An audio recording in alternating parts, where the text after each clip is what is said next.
Chapter 78. Would it were yesterday and I the grave, with her sweet faith above for monument. Rosamond and Will stood motionless. They did not know how long, he looking towards the spot where Dorothea had stood, and she looking towards him with doubt. It seemed an endless time to Rosamond, in whose inmost soul there was hardly so much annoyance as gratification from what had just happened.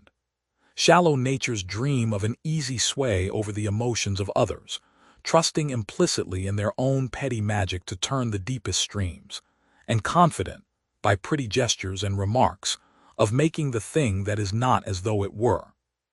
She knew that Will had received a severe blow, but she had been little used to imagining other people's states of mind, except as a material cut into shape by her own wishes, and she believed in her own power to soothe or subdue. Even Tertius, that most perverse of men, was always subdued in the long run. Events had been obstinate, but still Rosamond would have said now, as she did before her marriage, that she never gave up what she had set her mind on. She put out her arm and laid the tips of her fingers on Will's coat sleeve. "Don't touch me," he said, with an utterance like the cut of a lash, darting from her, and changing from pink to white and back again, as if his whole frame were tingling with the pain of the sting. He wheeled round to the other side of the room and stood opposite to her, with the tips of his fingers in his pockets and his head thrown back, looking fiercely not at Rosamond, but at a point a few inches away from her. She was keenly offended, but the signs she made of this were such as only Lydgate was used to interpret. She became suddenly quiet and seated herself, untying her hanging bonnet and laying it down with her shawl. Her little hands, which she folded before her, were very cold. It would have been safer for Will in the first instance to have taken up his hat and gone away, but he had felt no impulse to do this. On the contrary, he had a horrible inclination to stay and shatter Rosamond with his anger. It seemed as impossible to bear the fatality she had drawn down on him without venting his fury as it would be to a panther to bear the javelin wound without springing and biting. And yet, how could he tell a woman that he was ready to curse her? He was fuming under a repressive law which he was forced to acknowledge. He was dangerously poised, and Rosamond's voice now brought the decisive vibration. In flute-like tones of sarcasm she said, "You can easily go after Mrs. Casaubon and explain your preference." "Go after her," he burst out with a sharp edge in his voice. "Do you think she would turn to look at me, or value any word I ever uttered to her again at more than a dirty feather? Explain. How can a man explain at the expense of a woman?" "You can tell her what you please," said Rosamond with more tremor. "Do you suppose she would like me better for sacrificing you? She is not a woman to be flattered because I made myself despicable, to believe that I must be true to her because I was a dastard to you." He began to move about with the restlessness of a wild animal that sees prey, but cannot reach it. Presently he burst out again. "I had no hope before, not much, of anything better to come, but I had one certainty that she believed in me. Whatever people had said or done about me, she believed in me. That's gone. She'll never again think me anything but a paltry pretense, too nice to take heaven except upon flattering conditions, and yet selling myself for any devil's change by the sly. She'll think of me as an incarnate insult to her, from the first moment Will stopped as if he had found himself grasping something that must not be thrown and shattered. He found another vent for his rage by snatching up Rosamond's words again, as if they were reptiles to be throttled and flung off. "Explain. Tell a man to explain how he dropped into hell. Explain my preference." "I never had a preference for her, any more than I have a preference for breathing. No other woman exists by the side of her. I would rather touch her hand if it were dead than I would touch any other woman's living." Rosamond, while these poisoned weapons were being hurled at her, was almost losing the sense of her identity, and seemed to be waking into some new terrible existence. She had no sense of chill, resolute repulsion, of reticent self-justification such as she had known under Lydgate's most stormy displeasure. All her sensibility was turned into a bewildering novelty of pain.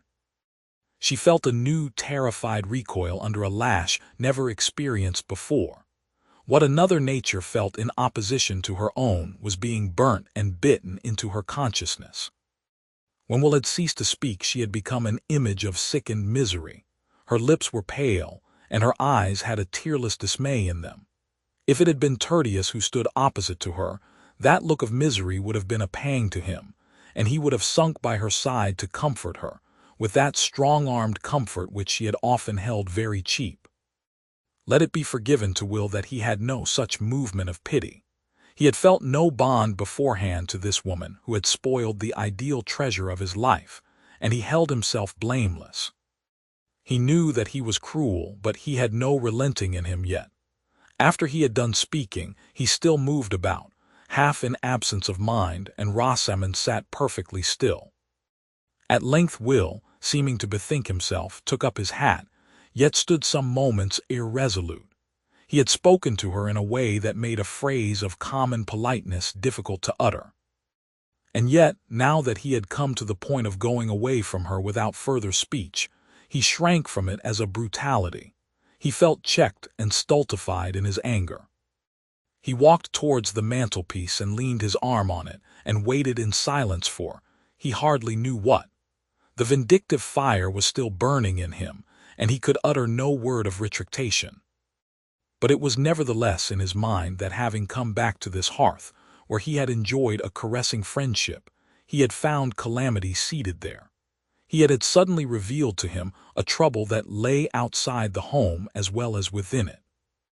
And what seemed a foreboding was pressing upon him, as with slow pincers, that his life might come to be enslaved by this helpless woman who had thrown herself upon him in the dreary sadness of her heart. But he was in gloomy rebellion against the fact that his quick apprehensiveness foreshadowed to him, and when his eyes fell on Rosamond's blighted face, it seemed to him that he was the more pitiable of the two. For pain must enter into its glorified life of memory before it can turn into compassion, and so they remained for many minutes, opposite each other, far apart, in silence. Will's face still possessed by a mute rage, and Rosamond by a mute misery. The poor thing had no force to fling out any passion in return. The terrible collapse of the illusion towards which all her hope had been strained was a stroke which had too thoroughly shaken her.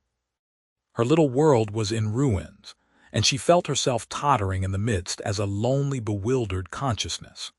Will wished that she would speak and bring some mitigating shadow across his own cruel speech, which seemed to stand staring at them both in mockery of any attempt at revived fellowship. But she said nothing, and at last, with a desperate effort over himself, he asked, "Shall I come in and see Lydgate this evening?" "If you like," Rosamond answered just audibly. And then Will went out of the house, Martha never knowing that he had been in. After he was gone, Rosamond tried to get up from her seat, but fell back fainting. When she came to herself again, she felt too ill to make the exertion of rising to ring the bell, and she remained helpless until the girl, surprised at her long absence, thought for the first time of looking for her in all the downstairs rooms. Rosamond said that she had felt suddenly sick and faint, and wanted to be helped upstairs. When there she threw herself on the bed with her clothes on, and lay in apparent torpor, as she had done once before on a memorable day of grief. Lydgate came home earlier than he had expected, about 5:30, and found her there. The perception that she was ill threw every other thought into the background.